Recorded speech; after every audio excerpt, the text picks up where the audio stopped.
There's a guy whose videos I've seen recently. I think CEO of Testosterone is the name. And at some point in his video, he kind of he goes like a gorilla, and he mimics a gorilla, and it's part of his whole aesthetic or his online personality, that thing. But it's like kind of to hype himself up. And I thought about doing that. It seems to be just something that works. You hype yourself up, and then you naturally have more energy than when you speak, and when you express yourself. Should I do that? Like, then he goes, pow, pow. It's kind of cringe, pretty much.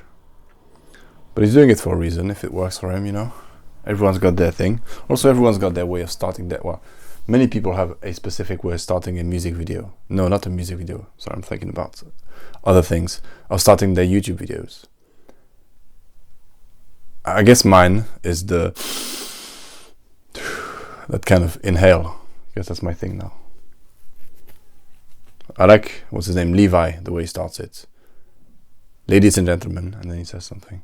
I can't say ladies and gentlemen. I can't say gentlemen without feeling weird. I'm sweating. My skin is moist. I'm sweating. And I've just been here all day, editing and watching videos.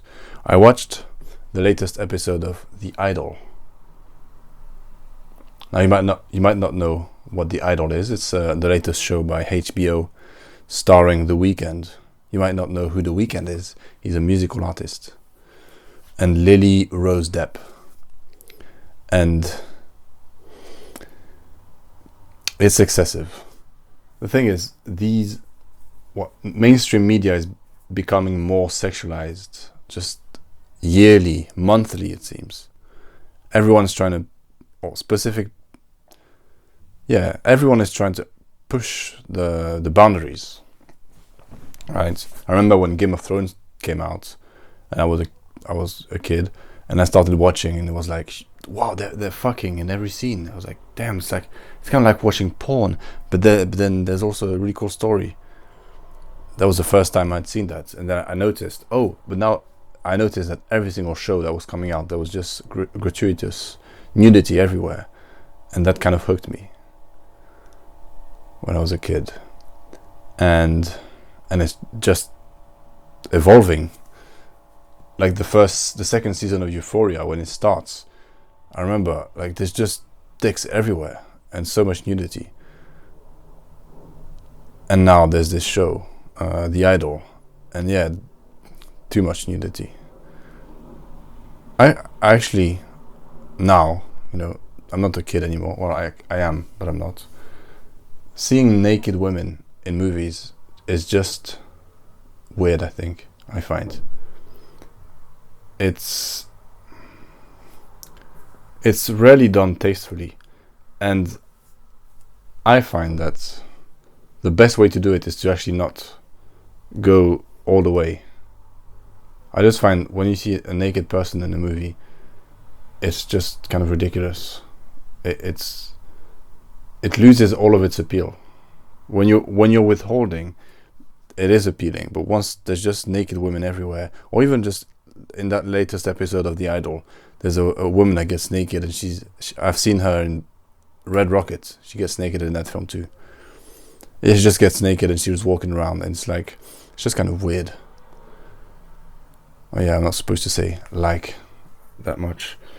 It is just weird. And for example, doing it successfully. So nudity can be done successfully, and erotica, I think that's the word. Erotica can be done successfully. And also you can do something where the point is that it's a world that's so depraved that you're showcasing that it isn't done tastefully. There's people naked everywhere, and it's gross, and it's not appealing, and that's the point, right? That can be done. But what that show is getting criticized for is that they are embracing that which they are trying to criticize. They are actually using that gratuitous,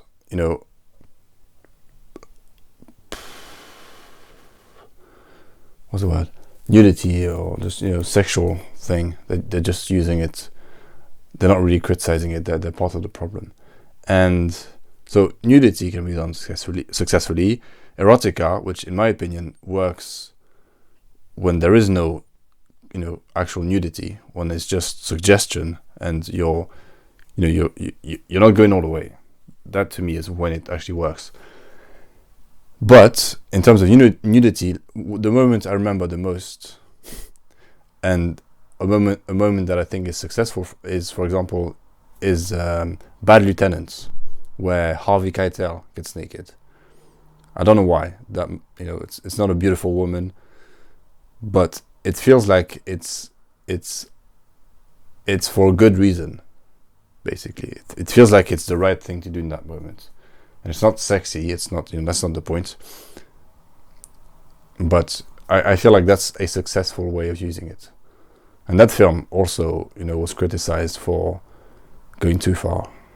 But we're in 2023 now, so, and that was in the 70s, I believe. So, too far then is nothing compared to what we're used to today. But I can't think of many examples of doing nudity in a successful way. Not necessarily that it's tasteful, but it serves the story, in a good way. It doesn't distract. And I feel like in The Idol, it's just, from the very first scene, it doesn't feel earned. It doesn't feel like it really, like in that very first scene, for example, it's part of the story. It's an important element. I was caught off guard when it happens, but then it's part of the story. Okay, fine.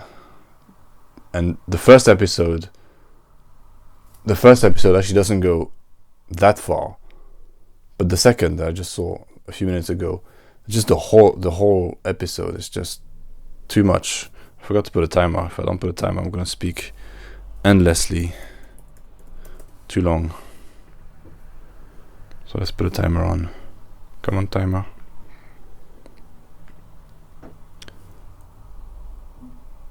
Yeah, I guess this is my first movie review, so to speak. Fresh in my mind. So The Idol. So the second episode, it's way too far. She's wearing this horrible outfit that's just like squeezing her, and I do get that they show things that are gross, that are supposed to. I'm not against that. That are supposed to highlight the difficulties of her position. But it just feels like too much. It feels like that they haven't chosen between, we're showing how gross it is, and we're actually using it as eye candy, right? It feels like they haven't found the balance, or they haven't chosen. And based on the Sam Levinson, the guy who's kind of the showrunner, it seems like that's just his thing. I don't know him personally, obviously, but it seems like his view on sexuality and on what's sexy and these things, he has quite a twisted version of that. And in The Idol, he gets to completely express that. And some people are going to connect with that. Some people, that's their way, that works for them. And not for me. I don't like it. But that being said, a lot of people talked about the dialogue. I don't think the dialogue is that bad, actually.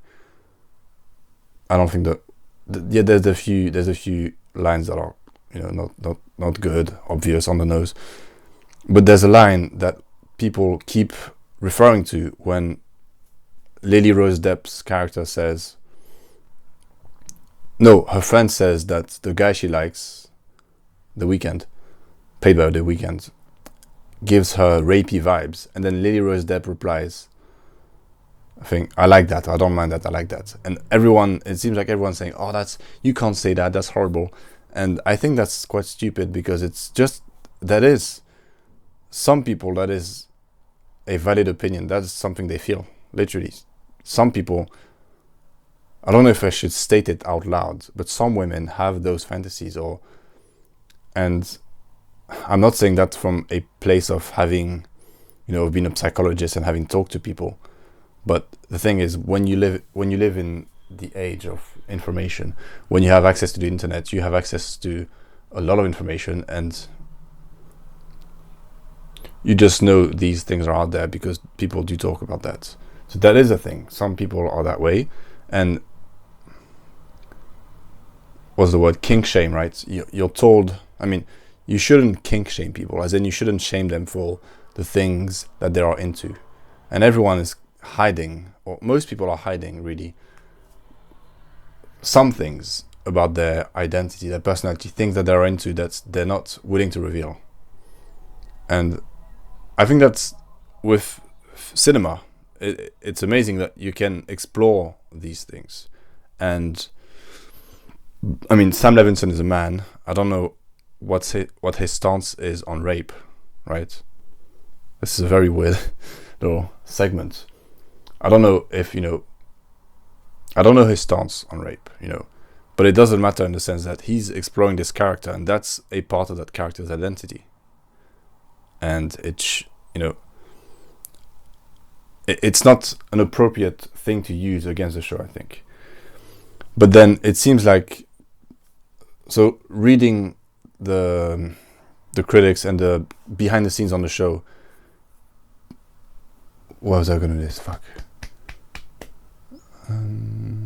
Oh yeah, apparently the previous showrunner was a woman and she got removed, and apparently The Weeknd said that it was too focused on the feminine point of view, the show, and the show gets criticized for having a weak central character as well, which I do agree with. She's quite thin at the moment, figuratively. The character is not very interesting.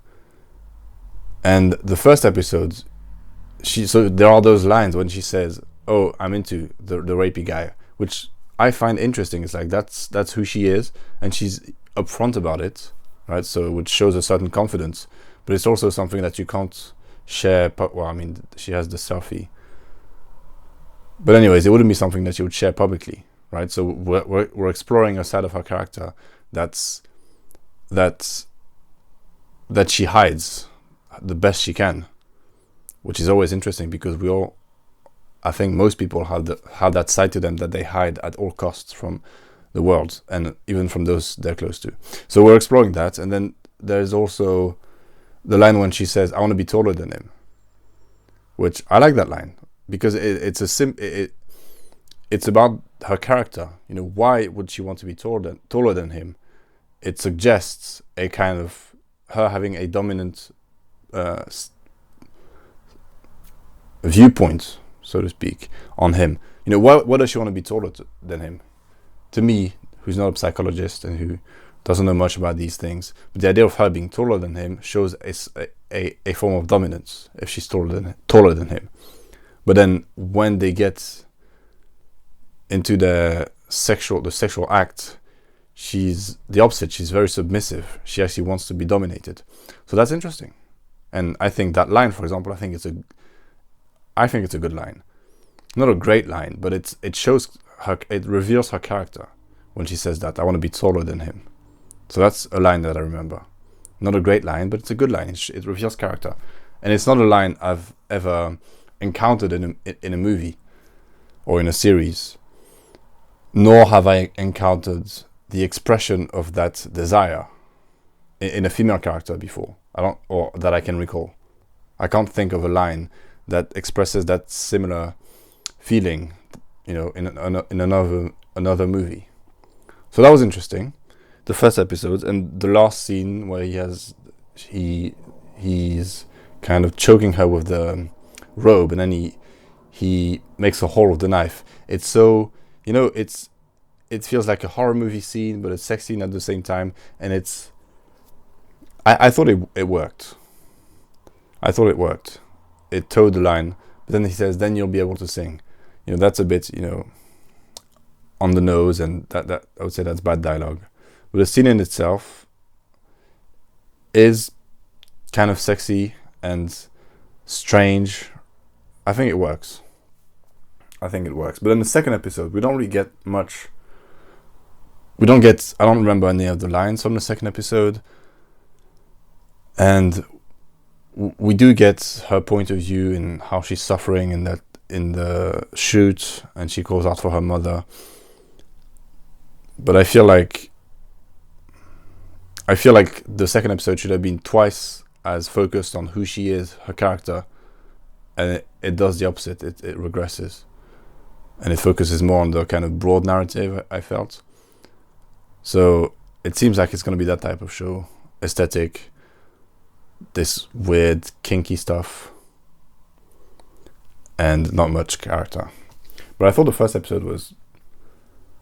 It is long at the start. It's all set in the same location. It's repetitive.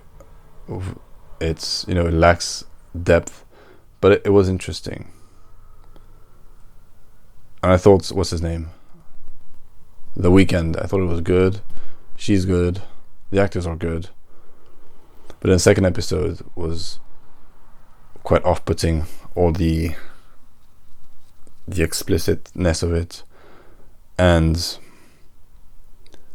yeah, that's my take on that show. But as soon as I finished it, I wanted to look at reviews online and feedback and articles written about it. And as soon as I saw that everyone, it seems, was piling on the show and saying it's horrible, it's bad, all this negative stuff,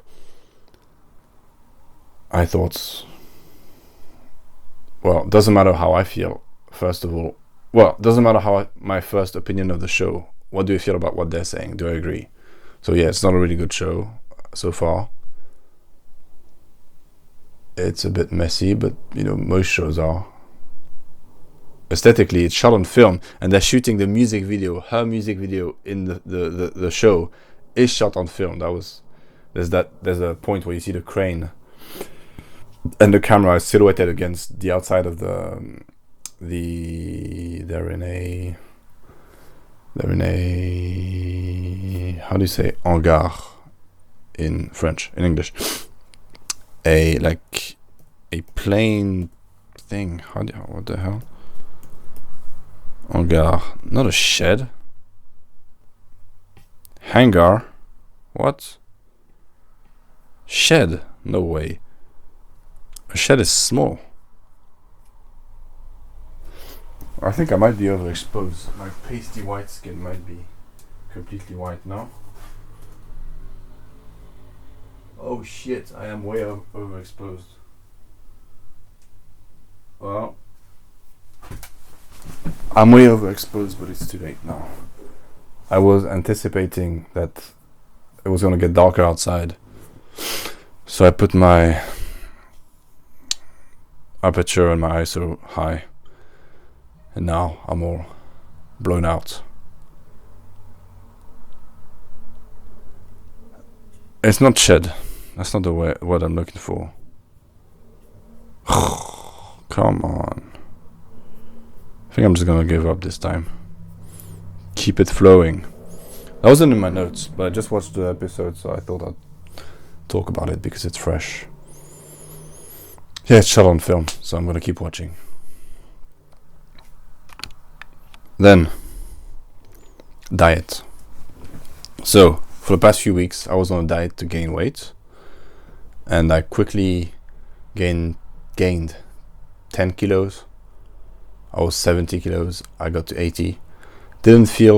I felt very full at the end of the day because I was eating a lot. Didn't feel any different otherwise, and didn't feel like I looked different either. Which is normal because I'm seeing my body every day, so I don't see the difference. But I've stopped that. Reading my notes. I've stopped that, and I'm going to try once again the keto diet.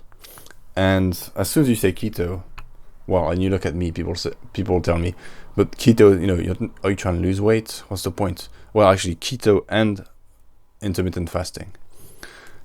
All right, and that's confusing because immediately people think that's a way to lose weight, and I'm not trying to lose weight.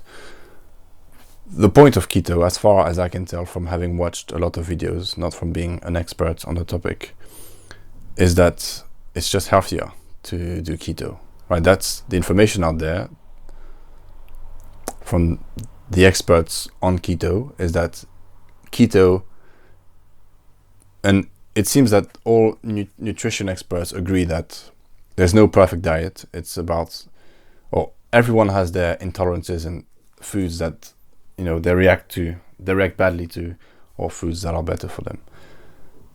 But the idea behind keto is that it's the optimal diet, that carbohydrates are not healthy for you. You should avoid them.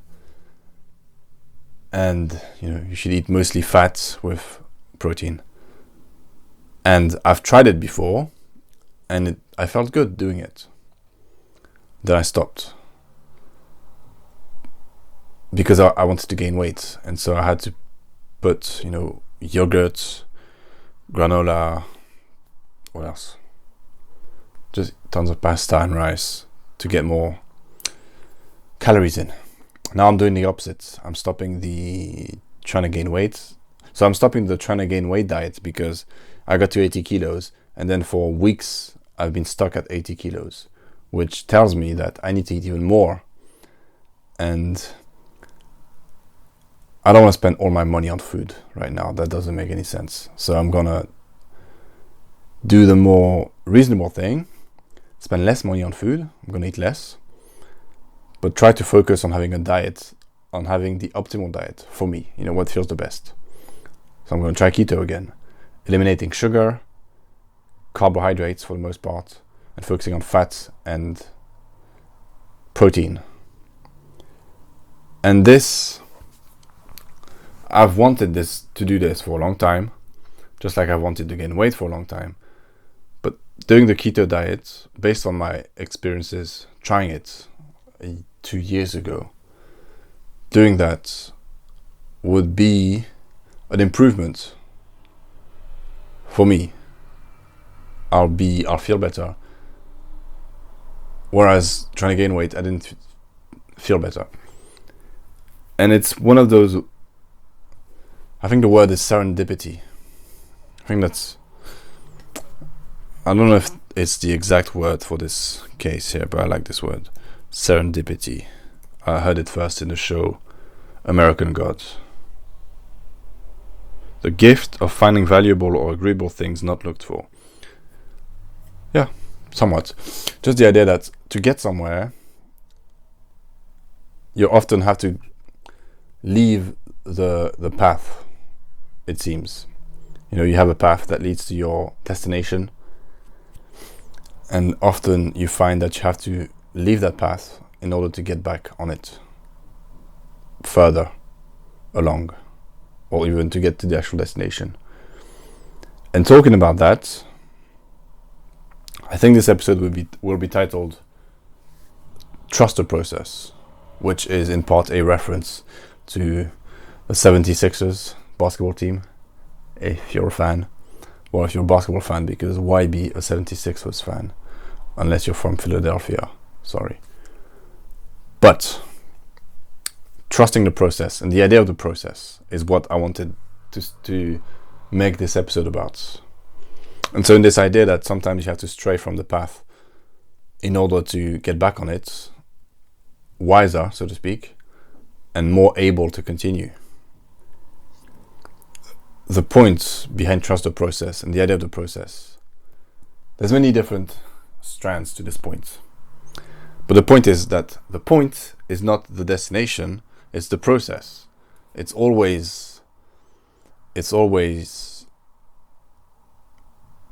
something that I've heard many times, and it's something that I know I need to apply to my life. I think the first time I heard this idea was someone talked to me about One Piece. I started watching One Piece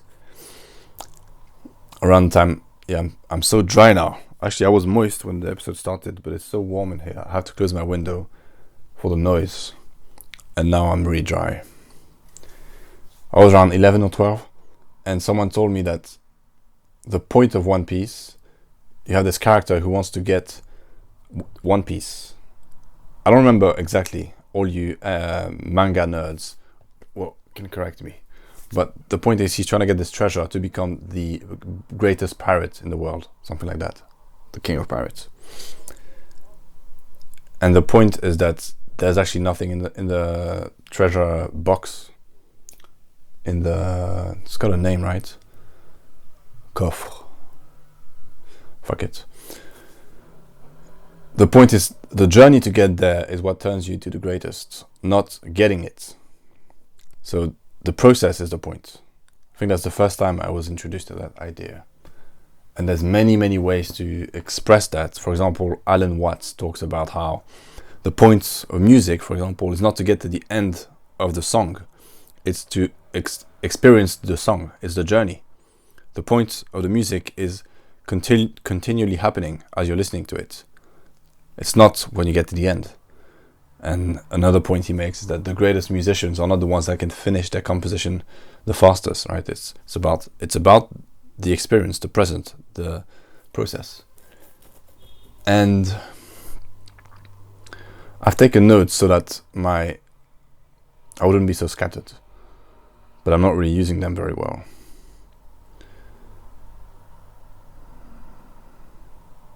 Yeah, because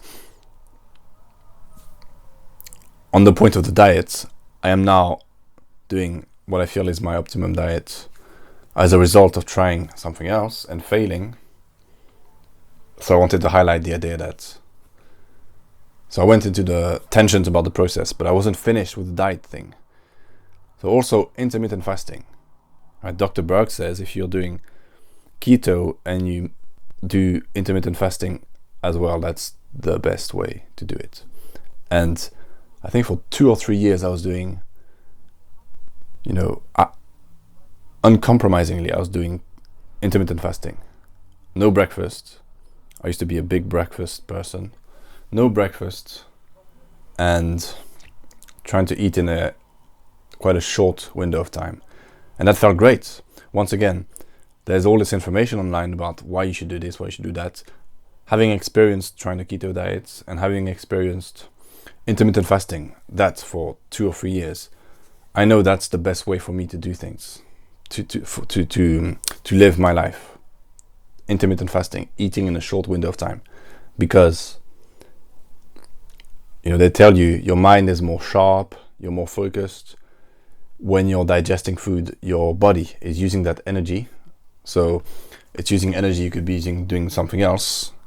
If you're eating all day, your body is continually using energy for digestion as well as whatever task you have to complete. So it makes sense. And putting it into practice, it does feel that way. I feel more sharp. I also feel, once I've eaten, I do feel, like I have to kind of chill for a while, relax. And so what I'm doing now is 1 meal a day. And I find that I don't feel, having eliminated carbs mostly, I don't feel bloated, and I don't feel like I need a nap straight after I've eaten now. And also for the entirety of my day, I don't feel that hungry.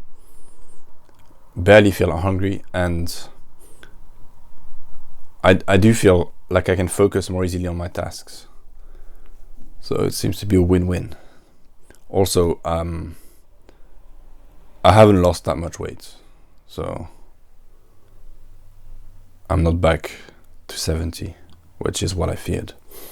So that's it on the diet. No, it's not. Another point, so on this idea of the diet, of keto, of intermittent fasting, is intentionality. And another platitude or another quote we've probably all heard is that if you don't plan your life, someone else will plan it for you. And so the importance of intentionality, of doing things for a reason, knowing why. Man, the sun is the sky is not really getting that much darker. Am I going to be overexposed for the whole episode? Because that would make me sad. Intentionality.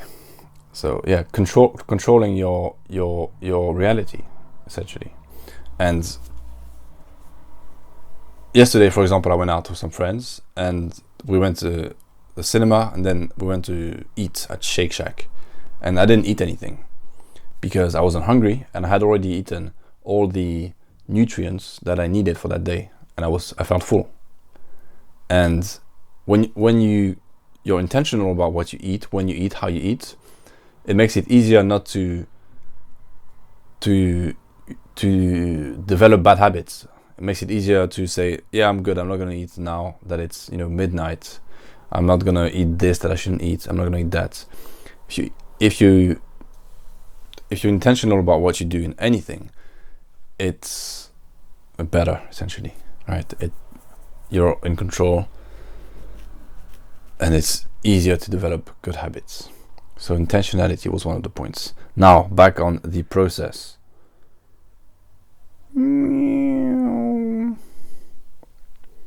Yeah, so many things are linked to the idea of the process. Film versus digital I talked about it in terms of video in a previous episode. Now I'm going to talk about it in terms of photo, because my plan tonight is to go out and take photos on my beautiful little Pentax 6.7. I haven't used it in a while, and I haven't taken photos with intentionality in a while either. And the film versus digital debate often overlooks what I think is my main reason. Well, it's part of the two main reasons for picking film over digital. There's the aesthetic. I think film looks better. But then there's the process, especially when you talk about film, because I've never shot videos on film. Haven't been so lucky. But shooting photos on film, the process is very specific. And it's hipster, cool, analog shit. That's one way of describing it. At the end of the day, I just enjoy it better. When I'm shooting on film, I can go out with just my phone. I need it for the light meter. Go out my phone, put it on airplane mode, and my camera, and it's very minimal, the setup. It's very simple. There's also the fact that looking through the viewfinder of the Pentax 6.7, the waist level one, is just the glorious thing ever. It feels like reality looks more real than when you look at it with your own eyes. It's beautiful. But the process of shooting on film I enjoy very much. And focusing on the process is important as an artist. I think of a night I took photos in Falmouth when I went for my graduation, and a few of the photos that I thought would be successful, they weren't good. None of the photos came out looking good, really. I'm not happy with any of them. One of the ones that I was really happy with, I didn't even take it, apparently. I don't know what happened exactly, but I don't have the photo. It was never taken, so I was very disappointed. But the process of walking around Falmouth for an entire night, from like 10 p.m. to like 8 a.m., just walking around with a camera, taking photos, walking in these empty neighborhoods, dark places, just alone, just enjoying the process, right? Was really, really nice. So I really enjoy the process. Now you can, do that with a digital camera, but there's the viewfinder once again, looking through the film. There's even the sound it makes when you click the shutter. Everything, it's just really, it's glorious. I love it. So the process is important. And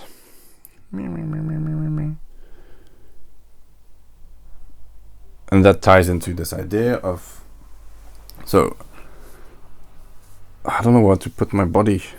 I want to have my leg a bit stretched out, but anyways. And so the process.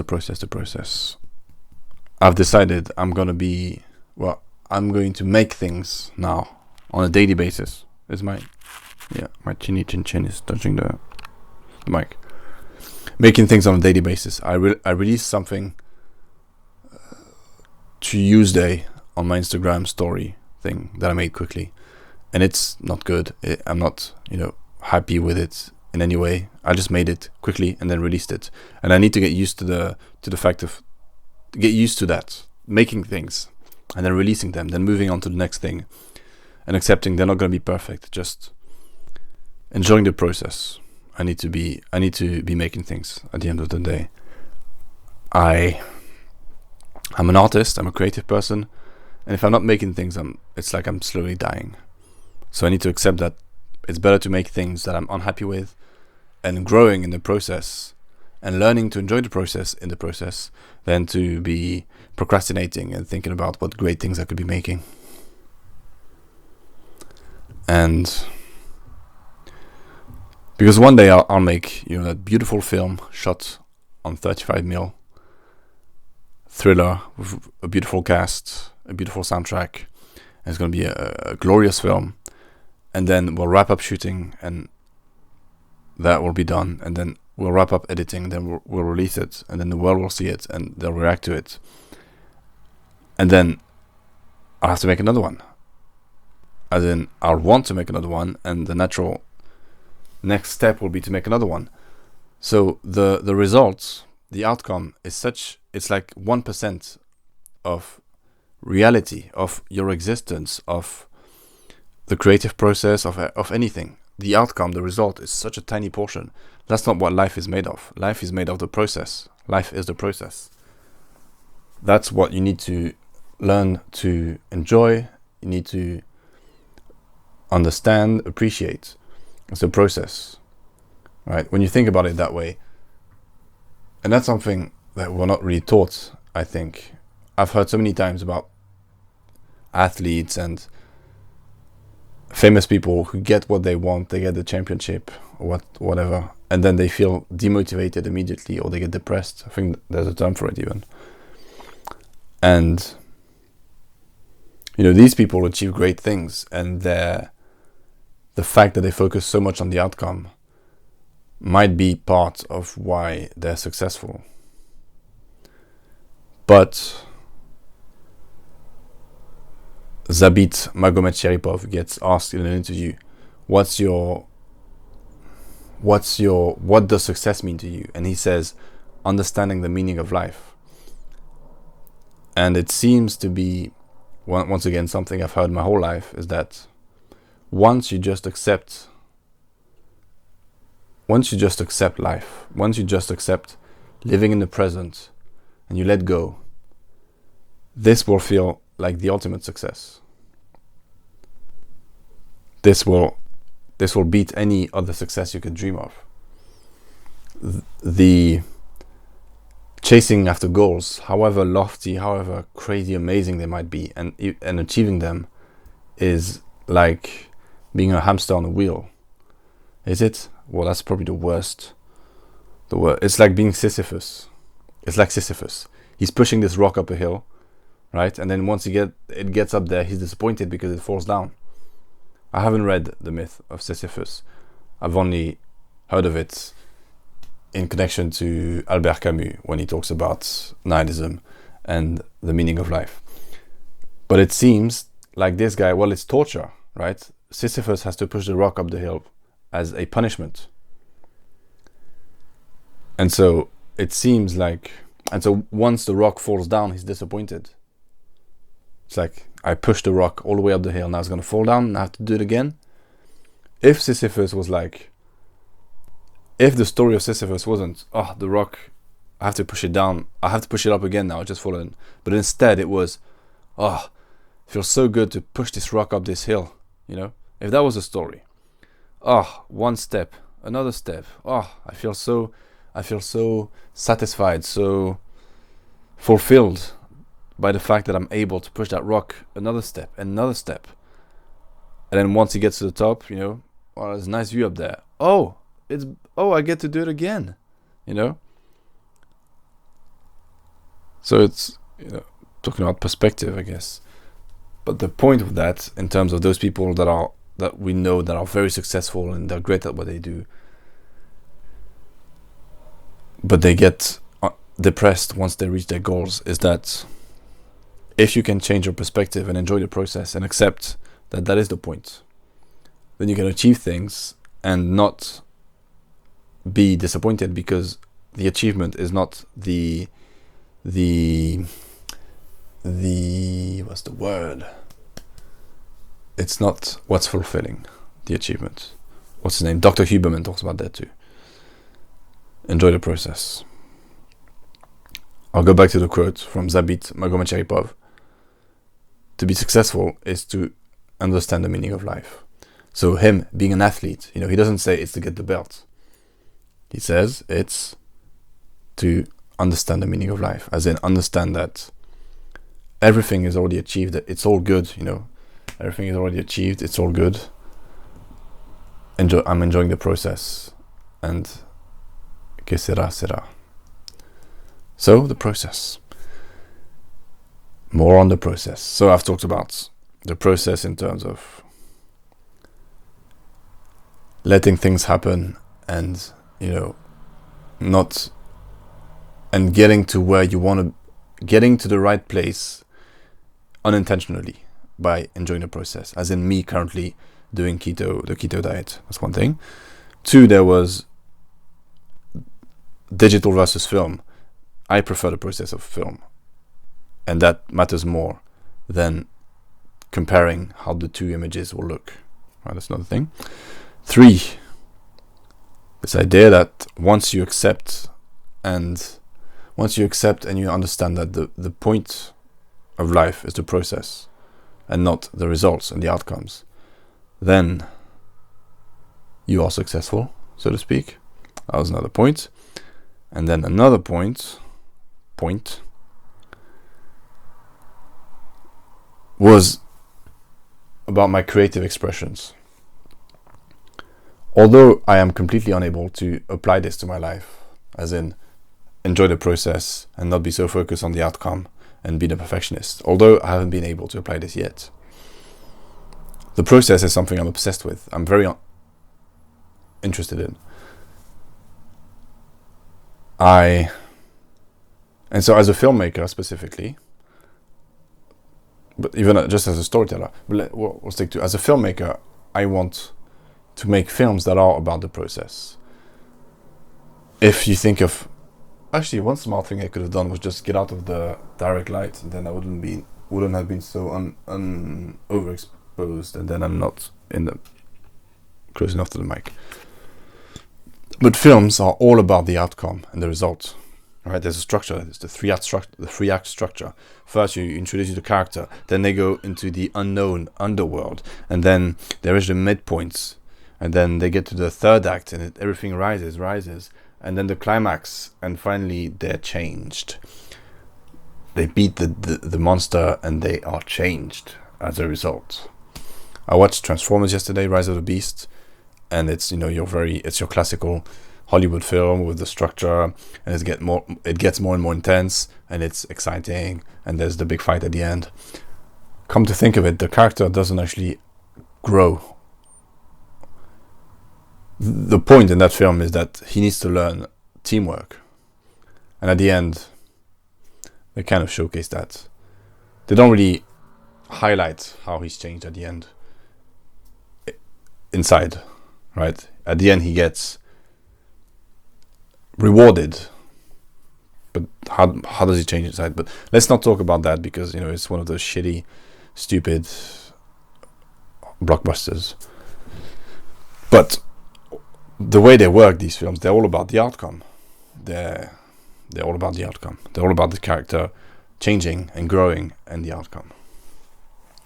And that's just how mainstream movies work. They are all about the outcome. They don't. I mentioned about love, for example, and how love is portrayed in movies, and how it's always about the big things. They don't talk about the small things. And there's only you got 90 minutes to 2 hours in the film to tell your story. But how do I explain this idea that I have that movies are about outcomes? Well, they have a structure. At 10 minutes, the character is gonna have their first inciting incident where they're going to be introduced to the ideas that the film revolves around, and they're going to be pushed out of their comfort zone. But what I mean by a film that films are about the outcome is that throughout the film reinforces that idea that the character has a goal. Every point. Eric Edson talks about this. His version of the hero's journey. 20 to 24 segments, sequences in a film, and each sequence is a hero goal sequence where the character wants something, they encounter an obstacle, and then they must change to adapt to that situation. So it's like a narrative is like it's an engine. It has to keep moving forward. It has to keep moving. It has to keep building momentum. It has to. And so there's not much space for process, because every 10 minutes there has to be an outcome, and it has to be fulfilling, and they have to keep upping the ante. And then the film ends with the final outcome. We've all seen movies where, for example, I showed No Country for Old Men to my brother, and he was very disappointed at the end, because the outcome is very, unexpected and unfulfilling. And I was disappointed at first too. But that's a film that I enjoy watching for the process, for the guy in his car, riding past the motel room really slowly as the beeping of his detector increases. He's moving slowly. The guy stepping on the floorboards and the sound of it, and the experience of being in that mind state where you're hearing the small sounds and seeing just enough light, to create an image in your mind. So these are moments where I think about the process. But the film, the climax was quite disappointing for my brother. And that's because he's used to films delivering on that final outcome, on that climax. Because that's what most movies, especially mainstream movies, lead up to. You have to deliver on the final outcome. And that, as a result, people are so focused on the outcome. You're watching the movie and you're thinking, like when I was watching Transformers, are they gonna pull it off? Are they gonna win? Are they gonna beat the bad guys, right? You're thinking about the outcome for the whole movie. You're just thinking about that. And you're not thinking about the process as a result, which is good because those films are mindless and they have nothing to offer, right? So good thing you don't focus on the outcome. You're just focusing on, are they gonna beat the next guy and succeed in the next mission? Because there's not much to offer in the actual process. And a film like No Country for Old Men is all about the process. It's more uncomfortable to watch. And there's a filmmaker called Yasujiro Ozu, which I would say he's my number one favorite filmmaker. And he makes films that are all about the process. They're slow. They don't have a crazy, they do have a climax. And if you are sensitive to that sort of thing, it can be very powerful. But they're very slow, and he's all about the process. He focuses a lot on the process. And I really enjoy that too. And it's one of those things where there's not many people that I can point to in mainstream media who are people that express that. Artists that whose aesthetic revolves around the process as opposed to the outcome. And that's an idea that I'm going to work on, because I haven't yet found a way to really express that. The idea of this process versus outcome as it pertains to films. I'm thirsty. Oh, damn. I feel dehydrated completely.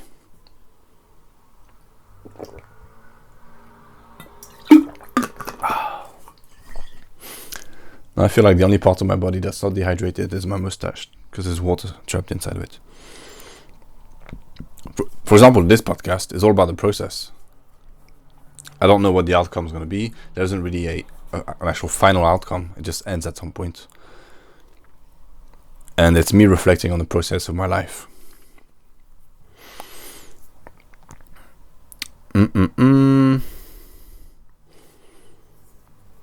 Celebration process. Podcast. So for example, when I was making my vlogs 2 years ago, I was taking the time to enjoy the process, to enjoy just to appreciate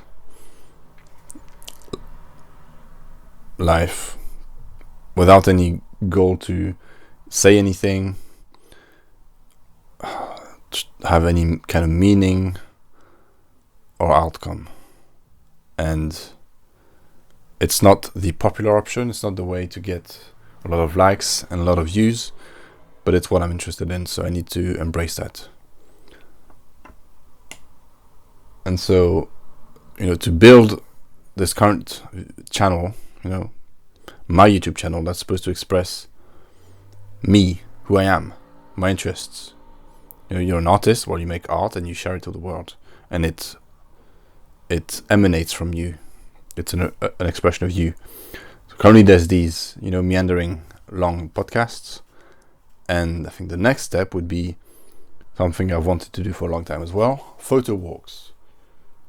Something like Matt Day, Willem Verbeek, Nick Carver, Logan Barker. I'll just go out with my camera. That's the plan tonight. Go out with my camera, take pictures, and accept the fact that that first video is going to be shit, and the subsequent 2, 3, 4, 5, who knows, will be shit, and in many different ways. And one thing holding me back is, what if the photos are no good? What's the point of putting it out, the video, if the photos in the video are not good? I've watched many of those videos, and I think to myself, the photos are shit, But I would say that's not one of the main criteria of why I wouldn't watch the video at all. And these videos are all about the process, right? These videos, if you don't know specifically what I'm talking about, because it's quite a niche thing, videos of photographers going out and taking pictures. And there's the GoPro style, which I don't like as much because it's not as creative. It's just very matter of fact. The camera is just recording whatever the person is seeing, and then they show the photos. And it's very kind of simple to do. It's not very appealing to me. What I like is more like Nick Carver, where he deconstructs his whole process.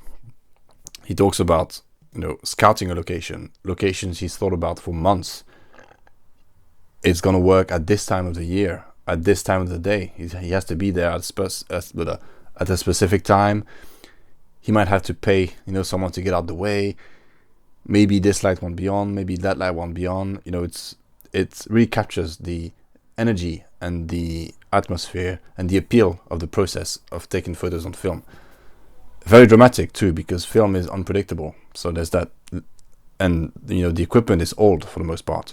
So there's that drama inherent to that style of shooting. So I think he's my main inspiration in terms of doing a successful video. He takes good photos, and he really breaks down the process and talks. He's very passionate about it. So there's one, and another one would be Logan Barker, just because his videos are very aesthetically pleasing, very well shot. But so the point is that first video won't be good, but it's all about how can I best capture the process. What's good about the process, That's the important thing.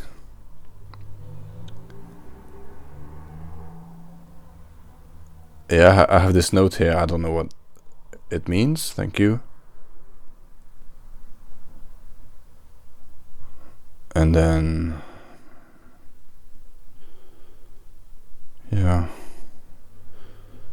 philosophy. Oh yeah, the notes obviously are in a weird order. Philosophy, a theory or attitude that acts as a guiding principle for behavior. I wrote this down because the thing with these podcasts is that for the entire week, I'll have an idea. For example, I'll write down, talk about diet change and how it connects to the process. And then I'll talk about it in my head for a really long time. And then I'll write a small note. And at some point I touched on the word philosophy. And I think I talked about it because I was talking about how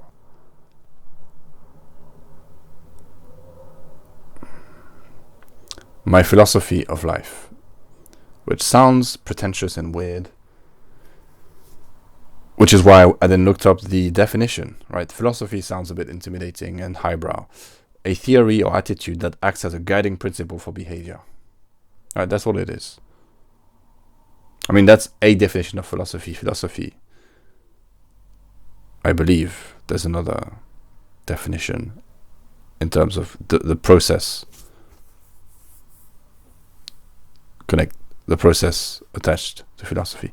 Anyways, so everyone has a philosophy of life, was my point, right? It's not pretentious, it's not highbrow. We all have a philosophy of how we live our lives. And a lot of people, including me, unintentionality is a big part of it. Going with the flow. I'll eat when I'll eat what I'll eat. You know, these things they're not as important. It's like, you know, that, I don't know, I don't eat this. You know, there's this one thing I don't eat, right? And that's intentional, right? That thing, I don't eat it for whatever reason. But then everything else, you know, doesn't really matter. And so having a philosophy of life is important, right? Once again, we all have those. Most people, including me, it's a lot of unintentionality of doing things just because. Don't know why, whatever. I might feel different tomorrow. And so part of my philosophy of life is this idea that I had to be intentional, which was why diet, you know, which is why diet is very important to me. And why, you know, philosophically, you know, the philosophical aspect of my diet is also this idea that I don't want to eat. It just makes sense. I don't want to eat, you know, throughout the day, and I don't want to eat in the beginning of the day because, one, after that, I feel like I have to slow down after I eat, and two, eating is a bit like a reward. To me, eating is punctuation. It's like it punctuates the day. Once I've eaten, I feel like mission accomplished in a way. It ends the day. I think in Blade Runner 2049, Officer K, played by Ryan Gosling, says something like, I only eat when work is done, or something like that. Well, he's a machine. But nonetheless, this idea that eating is what you do once you're finished with the other stuff. Alright? So philosophically, am I pronouncing this right? Philosophically. But my philosophy with my diet, you know, on top of all the other things I've outlined, how it feels better, blah, blah, blah, is that it just feels right to do the work first and not, you know, stop at midday for lunch or start the day with eating, stop at 4 p.m. in French. That's what we call lunch. Le goûter, what's it called in English? I don't know. But, you know, kind of putting all these commas in your sentence that is your day, and then, you know, break it down, and then after the comma you have to kind of, there's a small break before you get back into it. It's very confusing the way I'm saying this. Right, you just no punctuation for the whole sentence. It's a short sentence, it's to the point, but then you have your comma at the end. That's your when you eat. You know, you've done what you've had to do, now you can finish it. Now you can reward yourself, you know. You're hungry all day. Now the point of keto is that you're not supposed to feel hungry. I guess I'm not yet in a state of ketosis. We'll say you're metaphorically hungry, right? You're getting after it. You're hustling. You're doing your job. You're doing your work. Then at the end of the day, you've done the work. Now it's time to eat. So philosophy is also a reason for my diet, or my philosophy. And then, well, talking about philosophy. Okay, those 2 points make sense, being one after the other.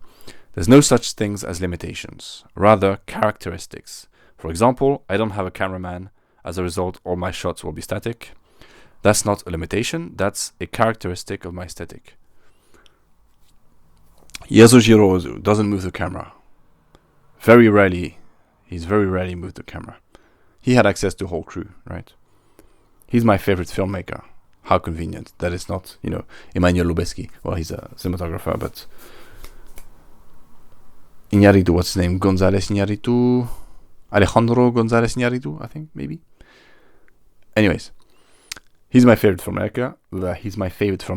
Incidentally, he doesn't move the camera. He uses one focal length. He takes his time. He's very intentional. And these are things that are actually convenient to do, right? They make your life easier if you don't move the camera. Well, you have to be able to frame better, you can't rely on just, for example, if let's say you're using a wide lens but with a shallow depth of field, and you're following this character and it's action packed, or he's moving around quite quick, you're recording this, right? Composition plays a small part. You keep the guy, the character in the center of the frame. Everything else is blurred out. We don't know what's happening out there. We're focusing on him, and that in a way is easier, right? Because you don't have to think too much about composition. Now, on a shot where the camera doesn't move, everything that's happening in the shot, every part of the shot has to be intentional. It's important because it's going to be seen, right? So that's, in a way, that makes that style difficult. I don't have a choice, right? If I'm going to be filming everything myself, the camera won't be moving for the most part. So that's can be seen as a limitation, or it can be seen as just that's the aesthetic, right? And that's an idea that applies to everything. Once again, I'm saying idea a lot. What's the word I'm saying the most in this episode? Idea, process. So that's a way of framing things, right? Just like you frame things in terms of, good golly, what's the word? Good golly gee, good golly god? We'll stick to good golly. Today I get to push that rock and, exercise my muscles and see the view, work out, sweat a little bit. That's nice. Or, for fuck's sake, I know what's going to happen when it gets to the top. It's going to fall again. So this just shifting your perspective, right? And appreciating the process, one. And also shifting your perspective and accepting that things are the way they are, accept them as they are, and use that, to your advantage. Once again, limitation, the camera will not be moving, therefore I have to focus more on, should I stand straight, on composition. I'm actually really scared of going out, so I want to do it well, this whole photo walk thing. I want to do it, I want to have nice shots like Logan Barker, moody shots. I want the shots to be well composed, but I also have to take good photos, hopefully. I have 2 tripods, thankfully. One of them is, it's broken. But so I'm going to have one tripod with the video camera on, filming me, while I have the film camera on another tripod, and I'm taking a picture, right? That's scary. What if someone steals the other tripod, right? So I'm apprehensive about that, but that's just an excuse. I'm not going to use that as a reason not to go through with the plan. Another reason was I don't have any color film. And we all know if you want to shoot, the best time to shoot is golden hour followed by, I should rephrase that. The times that I like the most to shoot are golden hour, which is followed by blue hour, and then night, right? Golden hour, we all know that's the nicest light. Blue hour, that's when the ambient lights start to get turned on, and you get this turned on. So you get this contrast between the sky, shifting color, and the city turning into night mode. And so all these lights coming out. And then night, you have that city lights are on, and it's more moody. You can play more with shadows and darkness. With darkness. Right? So these 3 times are the times I like the most to shoot. And I only have black and white film. When you're shooting at night, color film has more latitude and you can see more information because of all the color. And probably other reasons. I don't really know how it works. I don't know if there's any technical aspects that I'm not aware of. 1. 2. Golden hour, beautiful golden light. Golden hour, golden light. Well, if you're shooting on black and white, it just you don't see that. There's the direction of the light too that's important, and the diffusion. The lack of diffusion, the directness of the light, but then the diffusion when you get towards more blue hour. Right, you can't see that on black and white. Blue hour, that's when the sky starts getting purple, red and blue purple, and then you have the contrast between that light and then the man-made, artificial lights. And if you're Jesus Christ, if you're lucky, you get, you shoot towards the blue, the sky becoming blue, but you're shooting something that is being illuminated by the other side of the sky, still in golden hour mode. So you're getting that beautiful yellow glow with the contrast of the blue sky behind, right? Once again, colors, but I only got black and white. So, that was an excuse I was giving myself. What's the point? I'm not going to be able to capture the beauty of it. But then I thought to myself, well, the photos are going to be shit either way, so that's not a good excuse. And 2, Summer Nights Walking by Robert Adams, I believe, is a book. I don't have it, but I've seen pictures from it, and I really like the aesthetic and the style. And if you're shooting black and white, you have to focus more on composition. Well, it's all about contrast. There's no color, so it's all about contrast. So all this to say that shooting in black and white, you can. I should be able to get good results, just different. I think I'm missing golden hour anyways, and I'll be missing blue hour too. So going out at night, taking photos. That's the plan. Trust the process is the name of the episode. I've gone through all my points here, pretty much. And episode over, right? Episode done. I'm overexposed. There was a scene. Oh, in Transformers, there was a scene at the end, and he embraces his mother towards the end of the movie. It's all over. It's supposed to be emotional, and the window in the background was overexposed, and that's all I could think about. It's not like it's a powerful, emotional movie, anyways. But that's what I was looking at. Oh, you overexposed the window. And here I am, full of shit, overexposing my shots, when I've said countless times how much I hate it, how much it's lazy and ugly. What else does that say? What else? I'm sweating, just sitting there. I'm wearing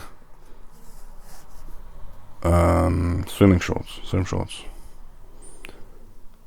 I've been wearing just my underwear all day, but I thought maybe doing this in my underwear would be pushing it. So I've put on, a slightly longer pair of, shorts that I use as underwear anyways, sometimes, during the winter. Episode over. Goodbye. Thank you. Yeah.